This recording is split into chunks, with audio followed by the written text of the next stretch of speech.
morning, everyone. Welcome to God's Grace on Thee. Today I'd like to go into Revelations chapter 17.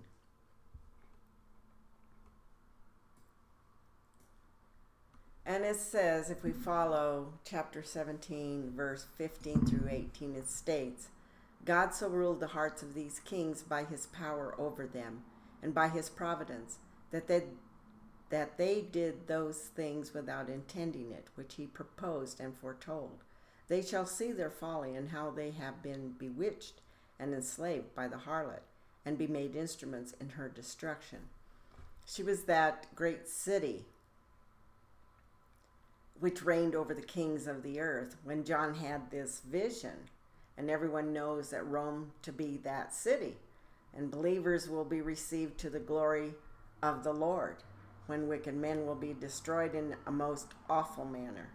And their joining together in sin will be turned to hatred and rage, and they will eagerly assist in tormenting each other. But the Lord's portion in his people, his counsel, shall stand, and he will do all his pleasure to his glory and the happiness of all his servants. In Revelation 17, 1 through 2, the angel with the 7 bowls begins to describe to John the judgment of the great harlot that sits on many waters, with whom the kings of the earth commit fornication, and the inhabitants of the earth were made drunk with the wine of her fornication. Her judgment is assured at the outset, and there's never any doubt regarding the fate and the ultimate failure of Babylon.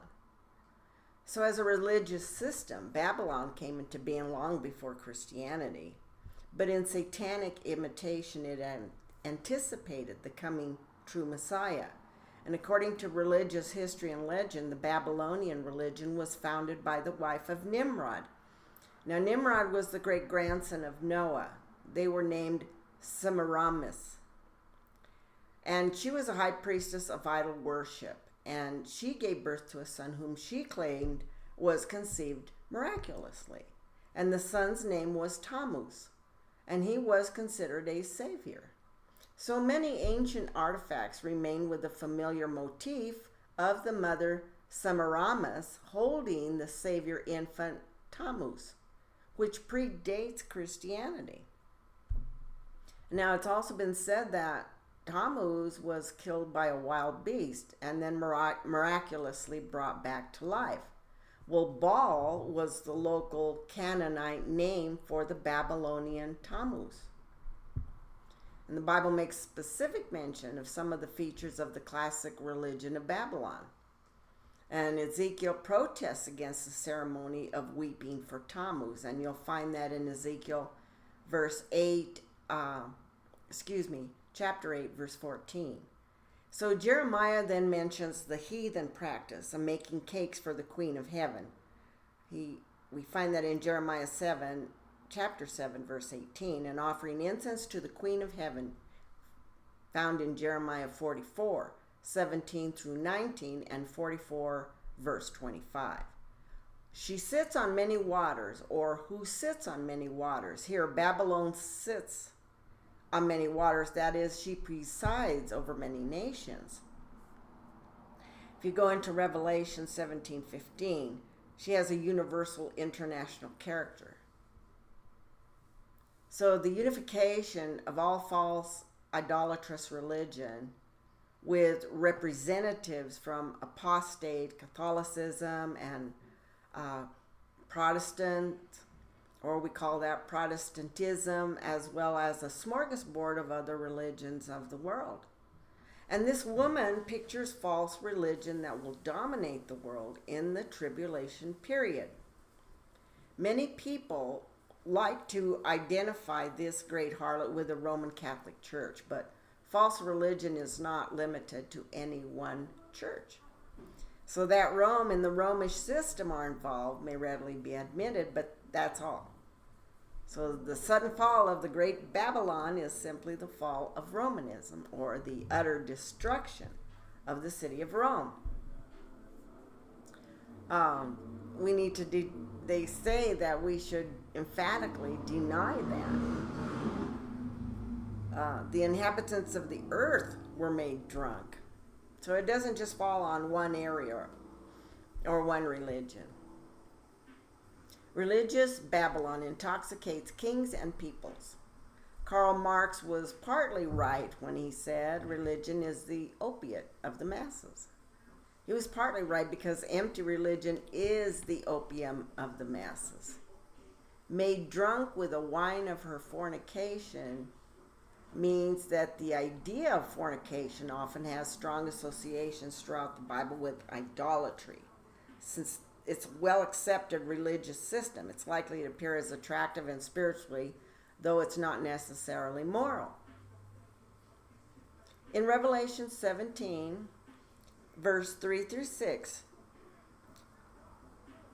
this is what John is telling us. So he carried me away in the spirit into the wilderness, and I saw a woman sitting on a scarlet beast, which was full of names of blasphemy, having 7 heads and 10 horns. The woman was arrayed in purple and scarlet, and adorned with gold and precious stones and pearls, having in her hand a golden cup full of abominations and the filthiness of her fornication. And on her forehead a name was written, Mystery, Babylon the Great, the mother of harlots and of the abominations of the earth. And I saw the woman, drunk with blood of the saints and with the blood of the martyrs of Jesus. And when I saw her, I marveled with great amazement.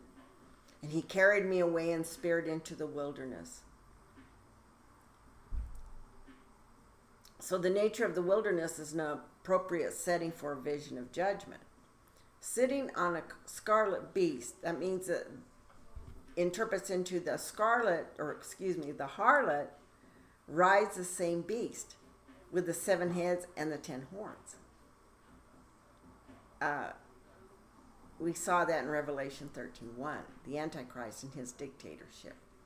So her position, that of riding the beast, indicates that on one hand, that she's supported by the political power of the beast, and the other, she's a very dominant role, outwardly controlling and directing the beast, so to speak.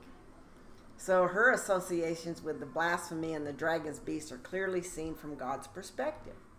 But to the people on earth, she looks quite religious and having the faith that everybody wants. That's the deceivement. So the woman was arrayed. The woman is clothed with emblems of luxury, purple, gold, and precious stones, and the government scarlet. Yet she offers idolatry and abominations and impurity. Filthiness of her fornication is a sumptuous setting. So purple and scarlet were colors of splendor and magnificence. The dyes to make the fabric of these colors were rare and costly. So we find in the course of church history that one of the deadliest marks of celestial corruption is a lust for temporal power. Purple and scarlet were the colors of rulers, whether economic or political. And on her forehead, the name was written. So this name on her forehead identifies her in more than one way. Well, actually, in more ways than one, let's put it that way. Now, there is a stark contrast between the woman of Revelation 12, which represents Israel, which is God's people, and this woman who represents idolatrous false religion. Okay, so these two women, even though they're related and set over one against the other as opposites and rivals, it's still interpreted as the same way. So as Antichrist corresponds to Christ as a rival and the antagonist of Christ, so the great Babylon corresponds to the woman that bears the man-child as her rival and antagonist. Are you following? Remember the mirror effect. Evil always mirrors good. Okay?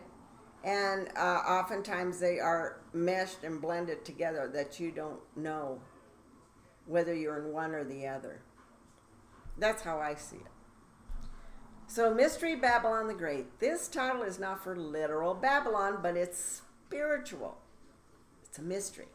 It's a representation. Which is the source mother of all idolatry, is abominations, and spiritual adultery are harlots. So this harlot must be larger than any one branch of a religious institution. She seems to be the embodiment of Satan's own ecumenical system. What's an ecumenical system? The religion of the world system. We heard of one world order, right?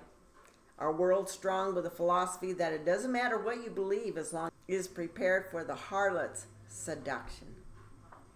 We see the casual disregard for the truth crippling the church today, right? So they say, drunk with blood of the saints and with the blood of martyrs of Jesus. The woman not only persecutes, she also revels in her persecution of the godly as a drunk revels in wine. And I marveled with great amazement. John was amazed because this wasn't pagan persecution, but religious error and persecution. It's a pseudo-church. It's thirsty for the blood of the saints. False religion is always the worst enemy of true religion, right? So let's not forget that some of the most vicious persecutions conducted against true Christians have been done in the name of the church. And in the days when the Roman Catholic Queen Mary ruled England, she was known as Bloody Mary. So some 288 Christians were burnt at the stake for their stand for Christian truth between 1555 and 1558. And the first of these martyrs was a man named John Rogers, who as he stood chained to a stake and the fire rose around him up to his legs and shoulders, he rubbed his hands in the flames as if he were washing his hands in cold water.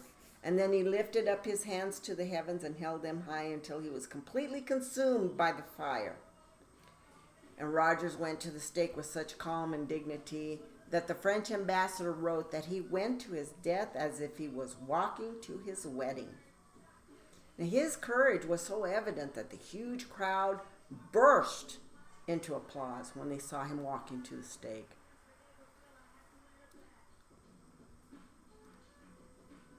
So the great harlot interpreted. In Revelation 17:7, the angel tells John that the harlot will be explained to him. But the angel said to me, "Why do you marvel? I will tell you the mystery of the woman and the beast that carries her, which has 7 heads and 10 horns. And I will tell you the mystery of the woman and of the beast that carries her."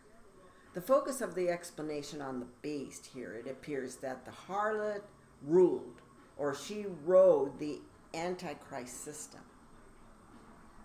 But he's still a dynamic factor, using her as tyrants have always used religion, as a mere tool to accomplish their purpose. In Revelation 17:8, the beast carrying the woman is plainly connected to the beast of Revelation 13. The beast that you saw was, and is not, and will ascend out of the bottomless pit and go to perdition. And those who dwell on the earth will marvel, whose names are not written in the book of life for the foundation of the world, when they see the beast that was and is, and when they see the beast that was and is not and yet is. Now, Revelation 17:9 are the 7 mountains that are associated with the beast. Now, here is a mind which has wisdom. The 7 heads are the 7 mountains on which the woman sits.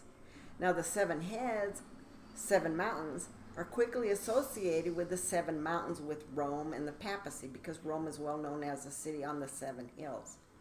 But literally, the Greek word means mountains, not really hills.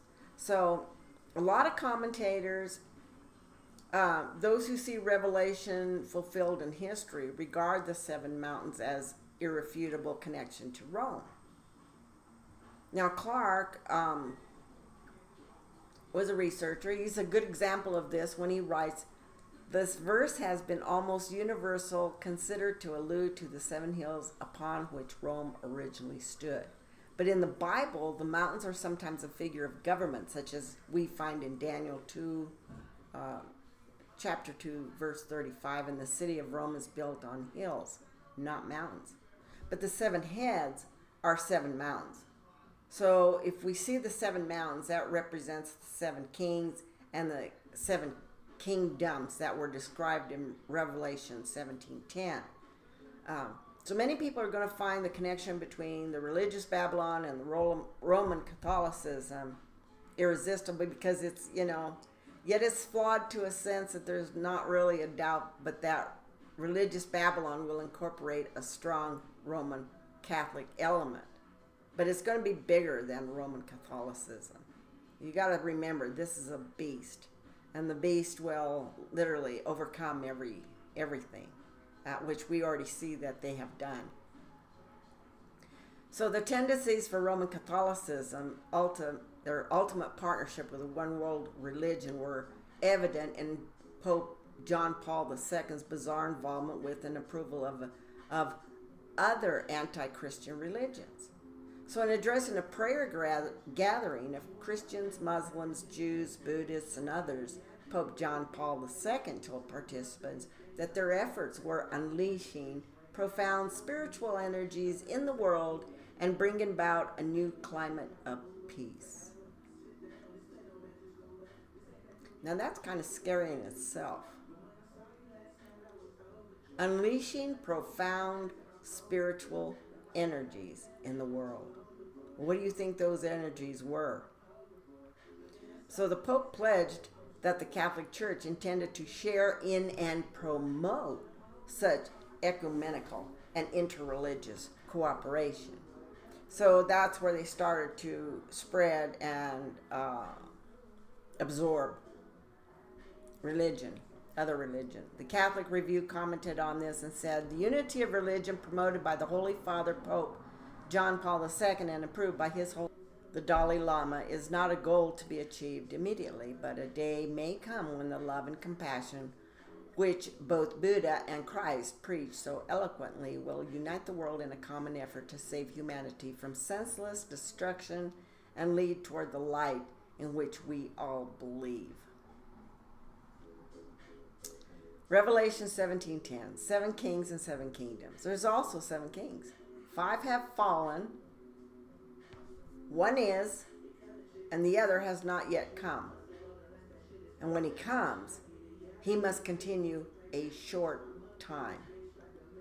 5 have fallen, 1 is, and the other has not yet come. Well, this is a difficult passage in the book of Revelation.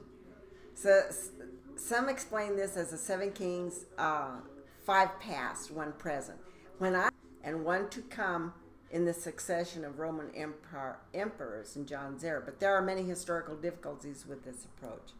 It's probably in reference to the 5 have fallen refers to the 5 world empires before John's day. So they're saying that it applies to Egypt, Assyria, Babylonia, Medo-Persia, Greece. So if we see that 1 refers to the world empire of John's day, which was Rome, the other has not yet come refers to the 1 world empire to come, a revival of sorts of the Roman Empire. And when he comes, he must continue a short time. So this 7th will quickly be taken over by an 8th, and they will become the state of the Antichrist. And we find that in Revelation 17:11. So the problems with this viewpoint as well, because a lot of people take the 7 as being symbolic. This plainly is difficult passage because Revelation 17:11, the beast, the Antichrist, is clearly identified as the 8th king. And the beast that was not and is not is himself also the 8th and is of the 7th and is going to perdition. So is himself also the 8th? So he's one of the 7 in the sense that he shares the characteristics with all the previous world empires. But his fate isn't clear as yet. So perdition means destruction, and the beast will be destroyed.